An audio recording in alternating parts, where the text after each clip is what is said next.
Nobody talks about the moment it happens. There is no dramatic event, no single catastrophic decision, no obvious turning point you can look back at and say that was where everything went wrong. It happens quietly, in the space between what you earn and what everything costs, in the gap between the life you are working toward and the life your paycheck can actually build.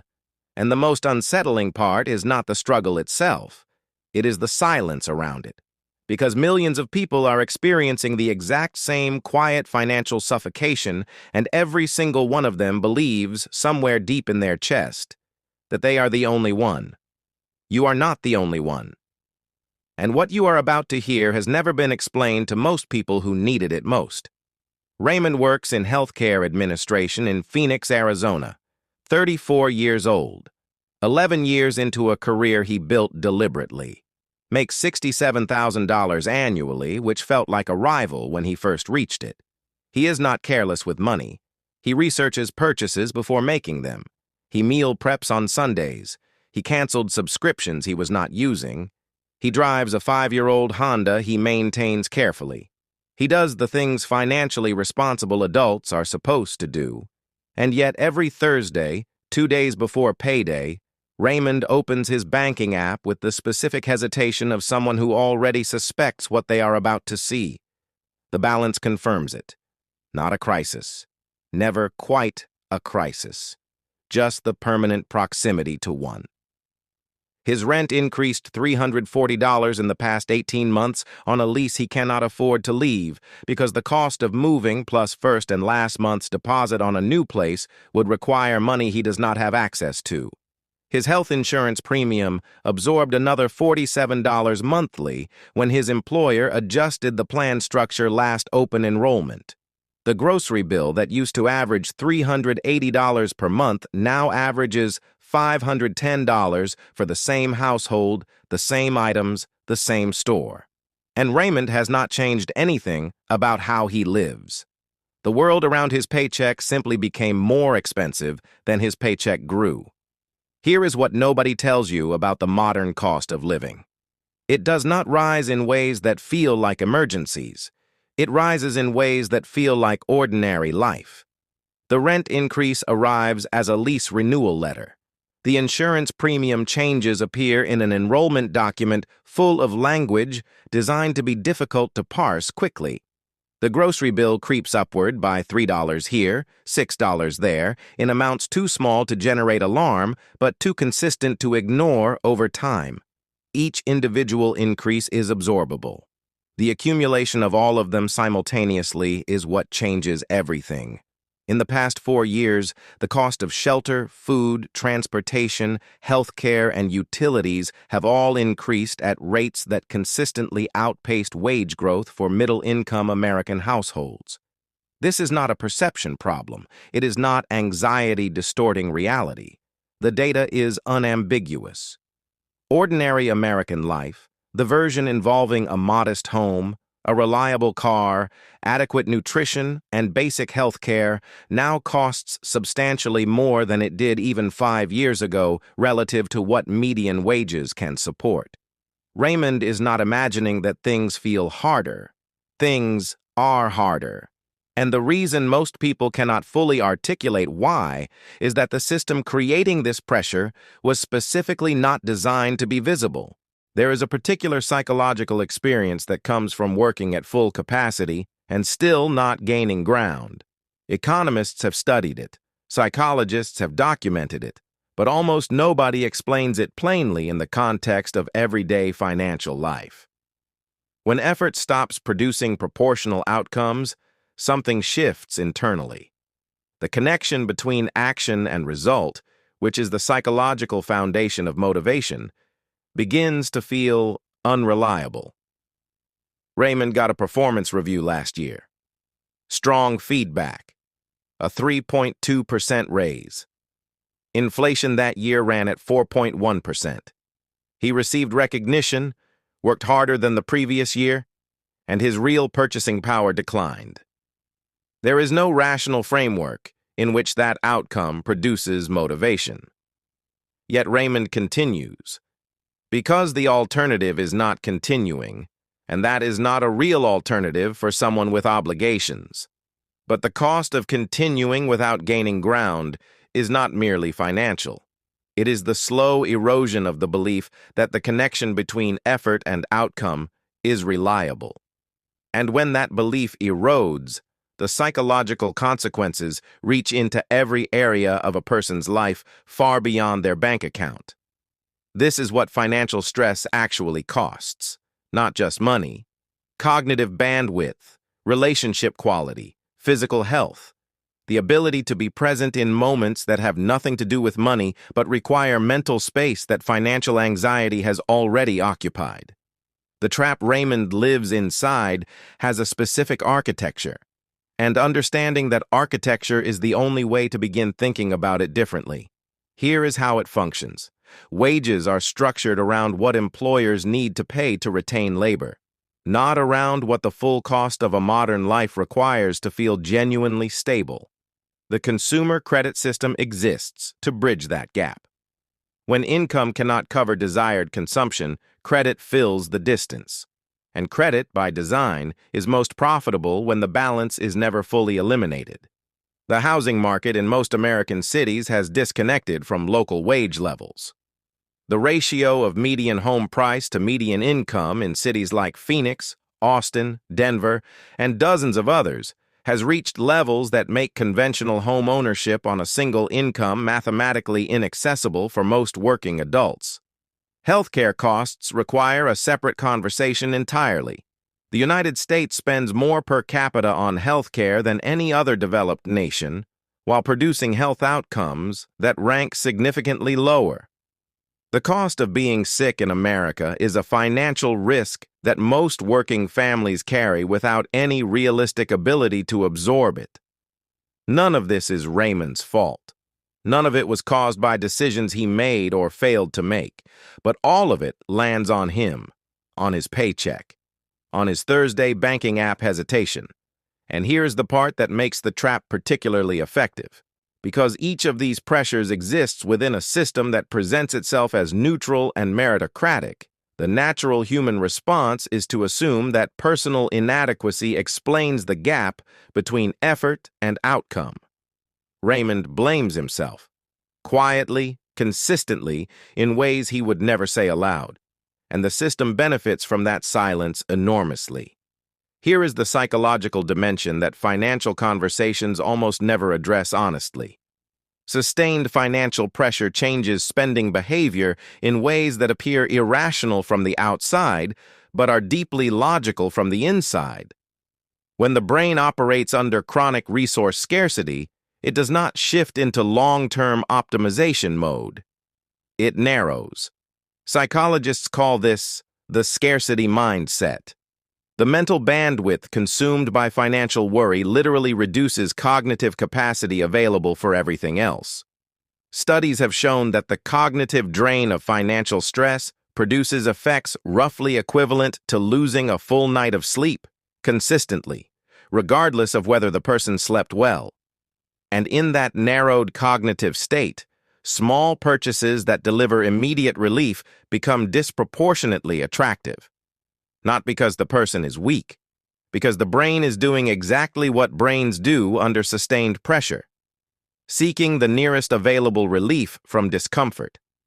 Raymond orders delivery food when he is exhausted after a long shift, not because he is irresponsible, but because cooking requires cognitive and physical resources he genuinely does not have access to at that moment. The $12 app purchase.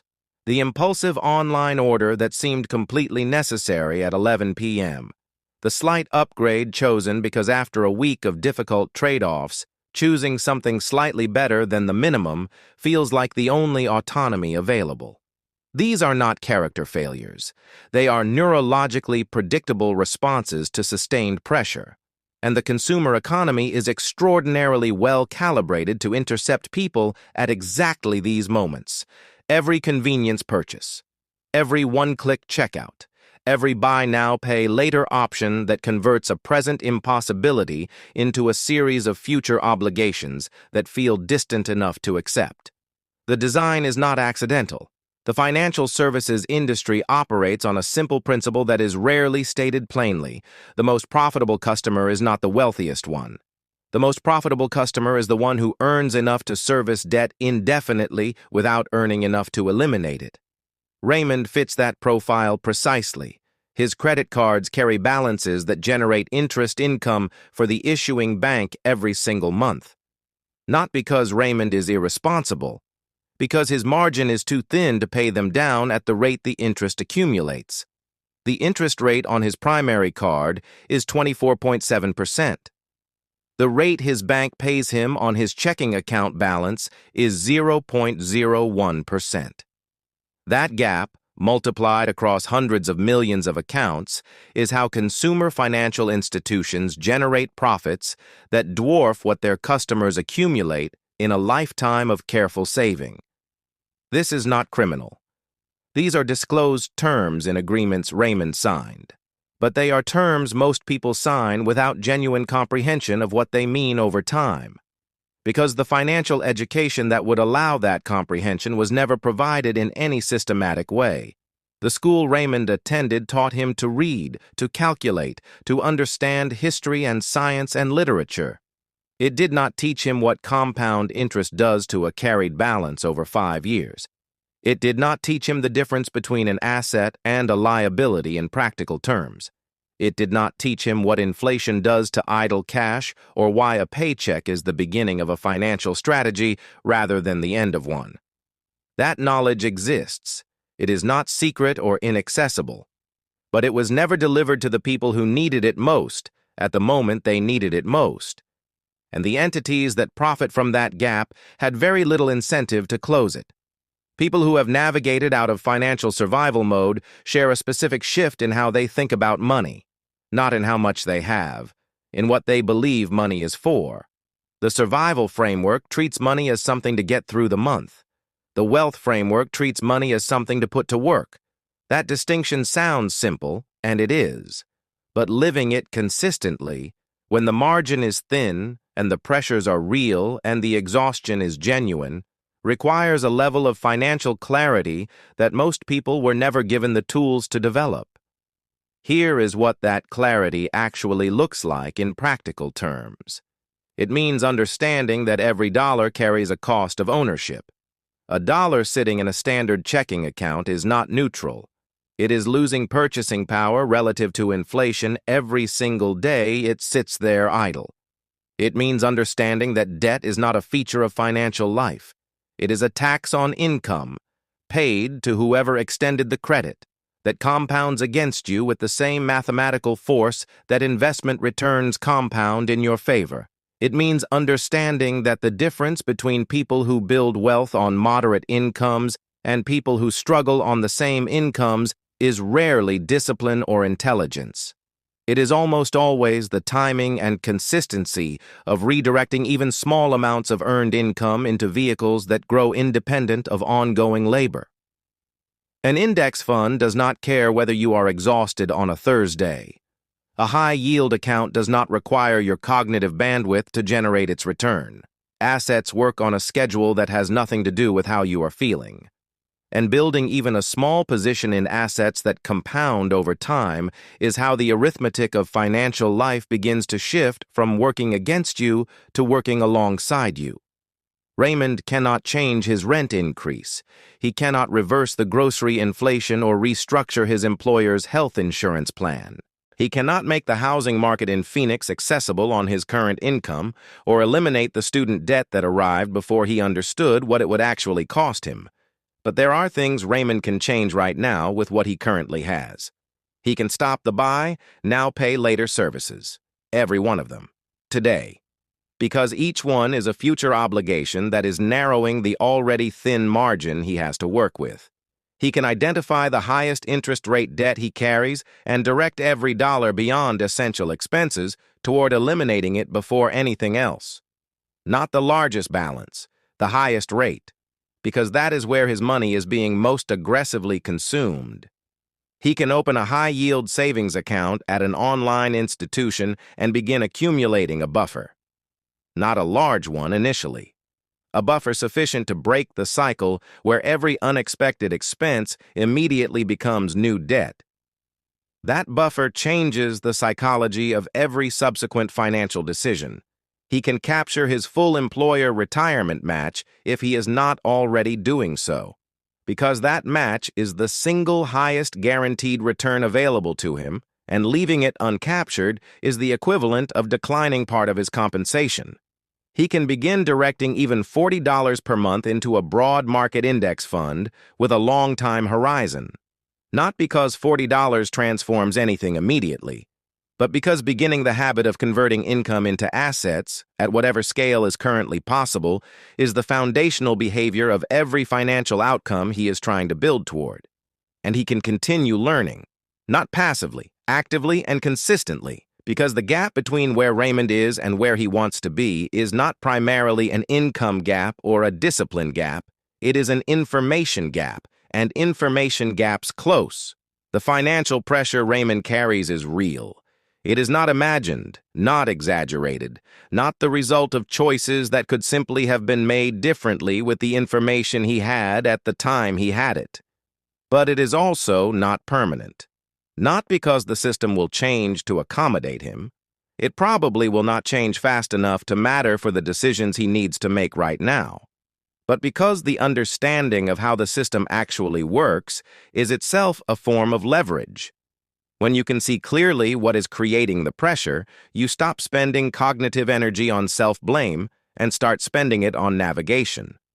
When you understand why the margin feels impossible to widen, you start looking at the specific mechanisms creating that constraint instead of accepting the constraint as a fixed feature of your character. The trap is real, but a trap you can see is fundamentally different from one you cannot. Most people were never given a clear view of it. You just were. What happens next is not determined by where you started or by how long you have been inside the cycle. It is determined by what you choose to understand from this point forward and what you decide to do differently because of it. Subscribe for more financial realities the education system never covered. Every week. Share this with someone who has been carrying this weight quietly. Because the heaviest part of financial struggle is almost always the belief that you are carrying it alone. You are not.